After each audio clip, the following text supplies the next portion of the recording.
Been walking through the Navy Exchange and wonder why all the Naval Pride and Heritage gear is horrifically ugly and you wouldn't actually wear it. Have you ever wanted some really cool gear and you just don't know where to go?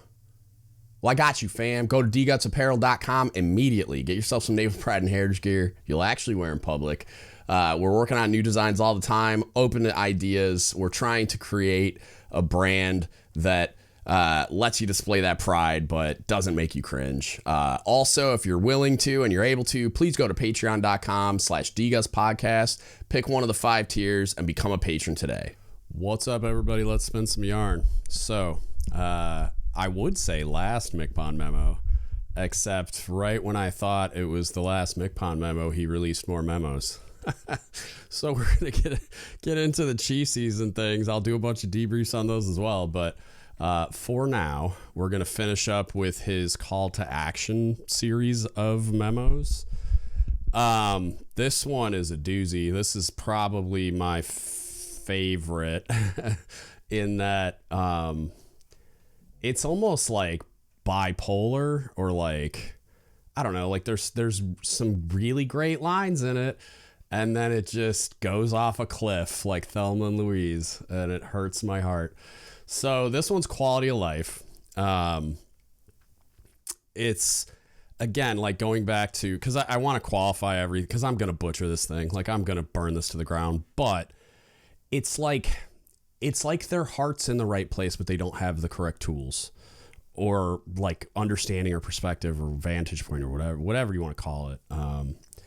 Because like his priorities, the list of priorities, they're good. They're probably the best ones I've ever seen out of anyone, because they're actually relevant, meaningful things to the enlisted force. Like it's quality of life is something that sailors have been just on fire about for as long as I can remember. I mean, I was too. I had cockroaches in my barracks rooms in Hawaii and shit. Like it's a really, really important thing that extends to a lot of different areas and is a huge driver of the retention problem we have, of probably recruiting too, just because the internet is great at publicizing, like when there's mold in the barracks or when the water's fucked up or whatever. But then also, like, there's all this stuff that extends out to family, which he talks about a little bit in here, but I take issue with some of it, most of it. It's important, sure. Like, it's, if my family's in some kind of distress or has some kind of problem, that's where my mind's going to be 100% of the time, which means I'm not focused on the mission and the job and blah, blah, blah, right? Like, that has an implication on our ability to do the thing, right? Which he mentions in here as well.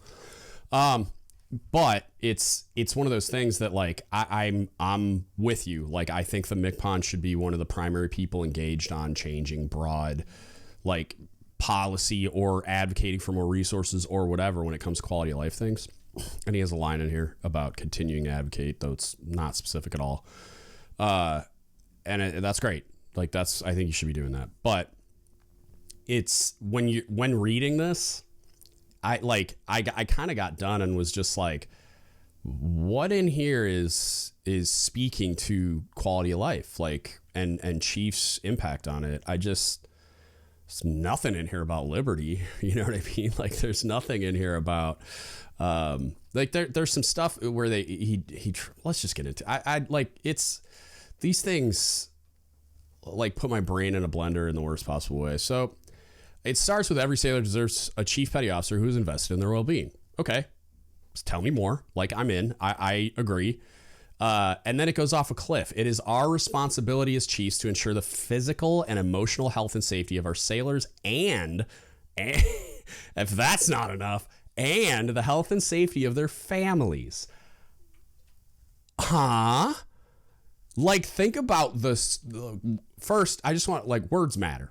Like, the way you articulate a thing matters, because the way people read it, there's a lot of different ways they're going to receive that information. It's like communications 101, right? Like the sender, the receiver, the medium, and the obstacles and all that. But it's like people are going to interpret things and read into them a little bit in their own ways based on their own context and experience. So when you read this, it's so vague and so broad. There are just like an insane number of interpretations of what that could mean for somebody wearing anchors to work.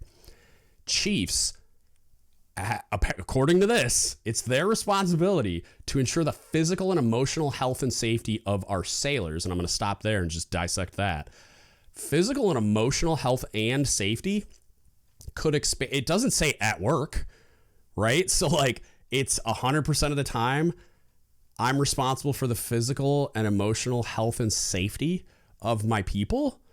Like on what planet am I qualified to do that in any way? Right. Like, and like safety. So that if they T-bone somebody when they're drunk on Liberty on a Saturday night, like I'm at fault. Like, and I'm not saying like there's a part of me that would attach some responsibility to myself if that happened with one of my sailors. Like, what could I have done differently? Could I have talked to them more about that, or what? I don't know. Made them more comfortable calling me instead of driving, or blah blah blah. Like, you go down that rabbit hole, but like, it's the scope of this is absolutely insane. We're not medical professionals. I mean, even a doc is going to have, like an HMC is going to have a hard time doing this. And it's not. It's like the thing that immediately when I read, I'm like, no, it's not. No, it's not. It is not my job. It is not my responsibility to ensure the physical and emotional health and safety of our sailors. Right. And what did I write in here? I put safety during operations. Sure. Advocate and assist in gaining the appropriate resources to ensure the physical and emotional health and safety of sailors and their families. Sure. Because words matter. You can't put the entire scope of responsibility for physical and emotional health and safety of sailors and their families on one overwhelmed chief that's already got 10 bazillion other things to worry about and to do and all these other memos, and you put all this other crap on them too. It's like, this is insane. And it's super narrow-minded and short-sighted to write things in this way and then dictate them to the fleet as thou shalt do the following.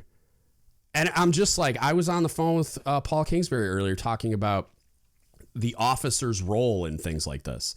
You're effectively communicating policy. Like, it's not actual policy, but you're effectively communicating policy based on the position you're in.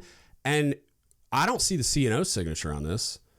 I don't see any admiral's signature on this, which the only appropriate one would be the CNO, because you're dictating this to every chief in the Navy. It's like, you can't say things like this with absolutely no context or explanation. And then, like, he's going to be shrugging his shoulders testifying before Congress when, like, acute mental health issues and suicides and all these things are skyrocketing because there are plenty of chiefs out there that are going to read this and try to adhere to it. And that's not possible. That's not attainable based on how it's written. It's too vague. There's no actual, and hilariously later on, we talk exactly about this thing.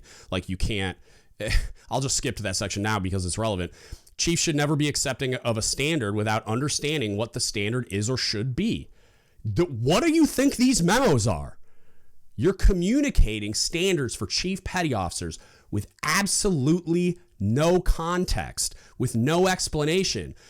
He's got some like anecdotal, like little quotes and stuff. And then he says, as he stated in his, or wait, no, I think it's towards the end. Where's the, this is my, whatever. I like, this just, it hurts my head that you're telling us that I should never be accepting of a standard without understanding what the standard is or should be. But then you never explained any of these things in any kind of meaningful context, like, or any meaningful detail. Like, where do I go and look up my role, right? Like, later on, this is what I was thinking about. It says, I wrote, it's like he gets my hopes up for the singular purpose of crushing them. You know that they will be that chief. That's how he ends it. He says, I'm calling on you to be that chief petty officer, one who understands the price of leadership and willingly pays it every day. Okay, I like that. It's not what we did to earn our anchors that matters. Just nailed it. But rather what we do every day while wearing those anchors that define who we are. And then just knife to the heart. I know that you will be that chief. Huh? How How do you know that they will be that chief? Are they being that chief right now? By what objective measure are they being that chief right now? At what point throughout the entire life cycle of a chief petty officer have you like trained and qualified to do any of the things that you're trying to burden them with right now? And where do I go look up my role in this like ridiculous like thing where it's like, oh, I need to know my role and do exactly. So that's the One Navy family line. He talks about we are one Navy family, and my expectation is everyone knows their role in that family. Okay, where do I go to look it up? When's that policy memo coming? When am I going to get an instruction that provides any detail at all on how to do any of these things? When is the program coming down the pipe that's going to educate these people, that's going to train and qualify them for the roles that you want them to meet? These memos, and I've saved the best for last, trust me. Like, at what point are you going to practice what you preach? Because this is all just fluff, man. Like, this is all just word salad. Like, it sounds nice. There are some great starting lines that should be in the 25-page instruction with a appendix and addendums and enclosures that provides them with all the tools, resources, references, detail, context that they need to do the thing. But that's not real. So what's the point? All this is doing is clouding the air, man. Like, it's not, this is just making everything more convoluted. All of this is just effectively meaningless. Like, it sounds nice, but what is this going to accomplish? You get to frame them when you retire. You get to point at them when asked and say, look what I did. This is what I did while I was MCPON. Like, come on, do better. And if you are, then publicize it, because this is ridiculous. And like, the hardest part for, like, okay, so like he gets into intrusive leadership leading into the cherry on top of this whole shit show. Intrusive leadership is the goddamn dumbest like articulation of leadership incompetence I've ever heard in my life. Like, this is just somebody painting over, like, you know, one for dust, two for rust, right? Like, just trying to slop paint over leadership incompetence to make it look nicer, to be like, oh no, it's intrusive leader. It's like, it's so brain dead. And it hurt me to see that term in here. Like, I'm just like, oh, come on, really? Like, this is where we are? That's like a third grade, like, level understanding of leadership. Intrusive. I despise that term. And like, I sort of understand what they were going for, but there's like a gnat in here or something. But it's just, it's ridiculous. And then that leads into chiefs need to know that where their sailors live, eat, and spend their time often with whom, because that's attainable. Like, this is just like the intimately knowing all your sailors when I have a division of like 500 or something. Like, that's not real. And it's ridiculous to say that. Should you make an effort to know your sailors? Absolutely. But like, it's like you have to make the only way to address the scope of some of the things that you're trying to put on these chiefs. And this is why words matter. And this is why it should be explained in this type of a way, is the best case scenario when you're a chief in charge of 100, 200, 300 sailors, right? Even 50, right? Is you can't possibly be expected to know all these things, like know them intimately, know their families, support them in like all these meaningful ways, and like, and know like where they live, eat, spend their time off with, and whom. Like, I'm not the FBI, man. Like, I don't have an army of people that can like follow people and track them and whatever. The best case scenario is building trust with your people to a point where they both are comfortable and understand that if they come to you with a problem, that all you're going to have is their best interest at heart, and they can trust you to actually help them, not just drop an anvil on their head.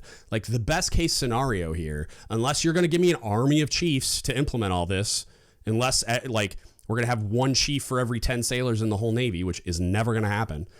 It's like, this isn't attainable. So the best case scenario is building trust to a point where when they have problems, they can come to you. Because you trying to like mentally catalog all these things and track all these things is insane and impossible. And it's just a stupid thing to say. It's because it's not real. And you didn't do it when you were the chief. So stop lying. Right? You do your best to be an authentic leader that they know they can trust, so that they know they can bring you their problems, and that they understand that there's an expectation that they do so, because I can't help you if I don't know there's a problem. That's like, saying stuff like that out loud is destructive. Like, it's counterproductive and just ridiculous because you know better. And then this one makes me want to go scorched earth. Underlined and bold, the original embedded mental health professional was the chief petty officer. The fuck? Are you kidding me? Like, that's such a galactically stupid thing to write down. And again, it's leadership and competence, but like, also it's just a brash like attempt at saying like, we have some capability that we don't. This is another thing me and Paul were talking about a little bit, was like the idea that the mess is this tremendous resource and the backbone of the Navy, and we're doing all these important, meaningful things that's like important for the mission of the ship and all these things. And it's like it might have been that in the past, but I would argue it these days, it does more harm than good. The organization. There sure as shit are individual chiefs out there getting after it, even when trying to juggle the flaming chainsaws and dropping a few on themselves.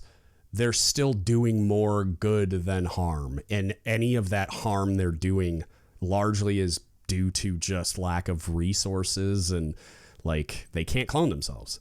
You know what I mean? Like, lack of the organization understanding that they're one person and don't have a capacity to work 70 hours a day. Like, it's just... I understand there are plenty of chiefs out there doing their level best amongst this just hellscape of ridiculous and unattainable expectations.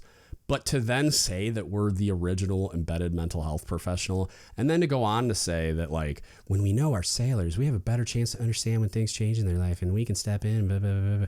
And basically, it's almost an encouragement to not send people to mental health. And it's like, one, while that could be real, like we could do things to make it so that there are just mental health resources, like trained mental health resources, whether that's a collateral duty type thing, which I'm not a fan of because holy shit, we already have enough to do. Or like you're just, we stand up a program to recruit and train a ton of embedded mental health technicians from the corpsman community and elsewhere, and we start putting them on ships and submarines and air wings and whatever. Or like just a more robust embedded mental health program, whatever. There is, you legitimately cannot put that role onto every single person wearing anchors, because one, most of us are so stressed out, we damn near have our own mental health issues, and if we legitimately don't already, and then two, they're not trained or qualified to do that. And I get what you're saying, like, be a good person, listen to them, like, you recognize when they're having a hard time and all that stuff. But again, like, you assume, right, that this is just like a built-in human ability, like that a human being can just recognize when another human being's in distress, or recognize the signs, or even have the capacity to get to know their people and build that authentic trust in the way that they need to, without any training or education or qualification at all, ever. Like, it's insane to say that and expect that a chief petty officer is going to have that capability or be able to willingly accept that responsibility. It's nuts. Like, I would argue, and I'm not a mental health expert or professional, but I would argue that most like mental health techs, like the corpsmen that are in the mental health community, you're not qualified to evaluate whether or not somebody genuinely has a mental health problem. The entire analysis from a psychologist or psychiatrist is all subjective, right? Like it's based on your inputs. Like you have to be honest and open with that person. It's not like they can like run a blood test. I mean, there probably are some things that I'm unaware of where they can like measure your hormone levels or blood things or I don't know. That and like I'm sure like high blood pressure is an indicator of stress and stuff like that. But like you can't like most of their analysis and subsequent diagnosis are subjective, all based on my inputs as a patient or the sailor's inputs as a patient. And what do a lot of sailors want to do? They want to stay on the ship. They don't want to burden their counterparts or their chief or anyone. They don't want somebody else to have to pull their weight. They don't want to lose the sense of self-belonging and value that they have by being the person that does the thing, right? They don't want to lose their quals. They don't want to lose their clearance. We hear it all the time. So what are they going to do when they get sent to mental health? A lot of the time, they're going to like be pseudo-truthful, but they're not going to overshare, right? And that makes an accurate diagnosis really difficult. Then sometimes they get sent back to the ship when they shouldn't, right? And to say any of that, like any of the rigmarole, like the whole process, the pipeline of mental health analysis is within the scope of responsibility of every single chief in the Navy is fucking insane. I can't believe this shit got released with that line in it. Like, it's incredible to me that you could write that down and think it's a good idea and that it somehow made it out of that office with his signature. Like, it's fucking irresponsible. And this isn't just me overreacting to mental health generally, because I have diagnosed mental health issues. I'm still on anxiety medication.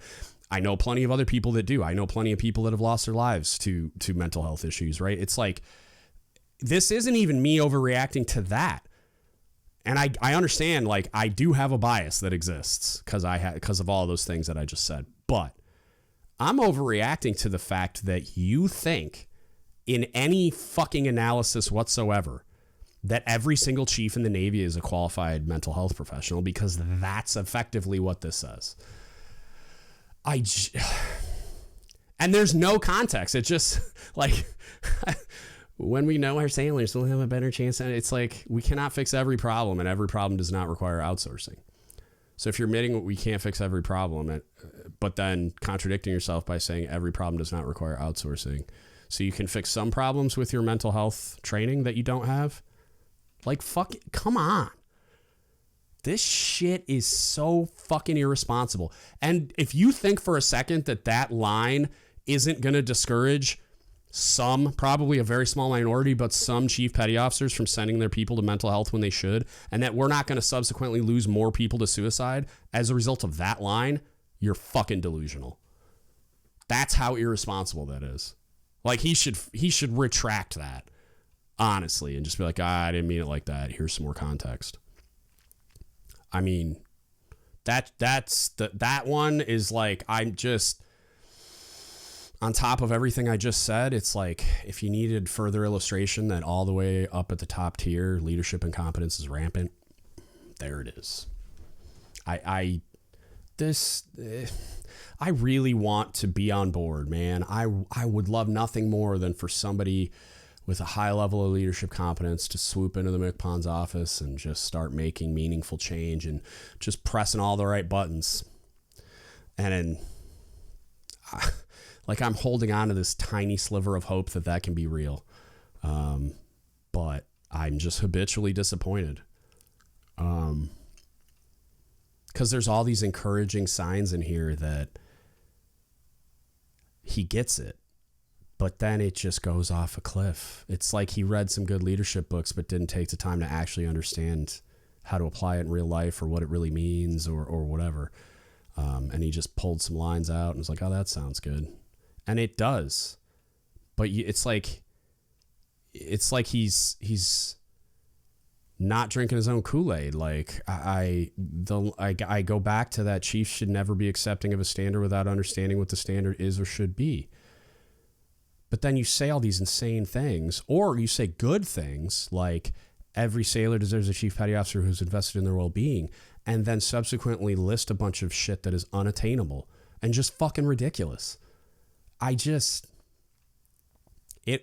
don't get it. I don't get how this organization accepts the level of just irresponsible leadership and competence at these levels, and how that's not recognizable by anybody with any like solid command of the English, like the written English language. I'm just like, I look at this and I'm just like, how do you read this and not like recoil in disgust? It's just so fucking irresponsible. Yeah, I mean, I was really hoping that this would improve, but you know, hope's never served me well in this arena anyway. I mean, I don't even want to continue to rant on this because it's killing my mood. You know, like I have other things to do today. I'm going to go enjoy some time with my wife. Yeah, it's like, I think it can't get any worse, you know? And then God, like, and I always go back to the analysis of like, I don't think for a second Jim Honey is a bad guy. I don't think he has malintent. I don't think he wants anything other than the best for every single sailor wearing a uniform to work. I just think he has no idea how to get there from here in that position, or probably any other. And again, like through the life cycle of sailors, like going up through the ranks, it's like at no point was he provided any of the education and training and qualifications that he needed to get that outside of the Senior Enlisted Academy, you know, because you got to think he's from a generation where like NLIC ELD wasn't real. Maybe he probably caught some nav lead courses that were like decent. They taught more like management type stuff than actual leadership principles. But like, you know, he probably has never heard the term emotional intelligence until recently when he like read a book or watched a TED Talk or something. And it's like, we just are where we are. And it sucks. Cause like, I mean, I know this has been scathing, but like, I'm sure Jim Honey's a good dude. I've heard a lot of good things about him from people that, you know him and me. And like one of the things I talked to Paul Kingsbury about today was once I get through all these memos, cause I'm going to wait until I debrief all the stuff he's going to put out about the Chief season, cause I'm sure that's going to be great. And then, I will do an episode with Paul, kind of like a debrief of the debriefs. Cause I want, like a lot of people probably rightfully so, right? It's a valid criticism of me and my analysis. Like I've never had a CMC cookie on. Like I was at SEL of an A school, and I filled in for my COB, but I never actually did it proper, right? Like I never wore a cookie to work. I was never a CMC, let alone like a flag CMC all the way up, or a force or a fleet or any of those things. But Paul was. And so I want to get his perspective to kind of weed out that, blind spot that I have. Like I have no way of knowing what type of things happen on the way up. I don't think any of them are going to like invalidate all the things I said, but maybe, I don't know, like it's worth a shot. You know what I mean? So I'm trying to be fair in that I want to talk to somebody that's he's a fleet master chief. And so I want to know from his perspective, like, what do you think about all this? Is it like, am I wrong in some kind of way? What am I not seeing? Because there's plenty that MCPON does every day that I don't even know. Like, I don't know what he does from 9 to 5. Like, I don't know what his duties and responsibilities actually are in real life. I have a sneaking suspicion that people show up to that job and it's just kind of like, just go do MCPON things, like do whatever you think is right. I doubt there's like a list, because I can't even find one for like chiefs, like regular chiefs. As I've talked about before, like on the Super Chiefs episode, like I can't find anything. Like there's the occupational standards that like sort of has some stuff, but not really. But yeah, what I'm trying to get at is I'm sure he's a good dude. And I want to acknowledge that I'm sure he's a good guy, and I'm sure he's not even like a horrific leader. Most of the sailors that worked for him probably loved him. But it's like when you get to the position you're in now, it's like there's a big difference between being able, it's like I talked about previously, like there's a big difference between being able to do it and being able to like educate and train and make policy and qualify people to do these things and even know what those things should be and how they should be constructed and stuff. And it's like, I think that's the bigger problem, honestly. You know, I don't know. Anyway, that's what I got for you today. If you need anything from us, hit us up. Don't give up the shit podcast at gmail.com. You can Facebook message us. Don't give up the shit podcast. Or you can DM us on Instagram, Reddit, or Discord at DGUTSPodcast. If you want to support us, you can go to dgutspodcast.com. There's a donate button on the website, or you can go to Don't Give Up the Ship Apparel. It's dgutspodcast.com. Get yourself some Naval Pride and Heritage gear you'll actually wear in public. Got some new stickers. Got some new shirts up there. Got all kinds of cool stuff. And then probably the best way, patreon.com/dgutspodcast. Pick one of the 5 tiers, become a patron today. All of those things help us expand the platform, pay the bills, do all the cool things. If you can't afford to spend any money but want to support us, go do things like share, subscribe, review us on all the platforms for all the things. Subscribe on YouTube, share the videos, tag your friends in the podcast posts, share the posts, whatever. Like send them links to the podcast, whatever. Whatever's easiest for you. It's all free and it all helps. And it leverages those algorithms and just gets organic word of mouth going. So all of those things are much appreciated. And that's it. That's what I got for you today. Thank you so much for listening, and don't give up the ship. To all our level 5 patrons, Victoria Livingood, William McIver, and Mark Galagos. To all our other patrons, we really appreciate your support. Helps to pay all the bills, expand the platform, and we couldn't do it without you. Thank you so much. Please hit the like button, drop a comment down below on what you thought, and subscribe to the channel.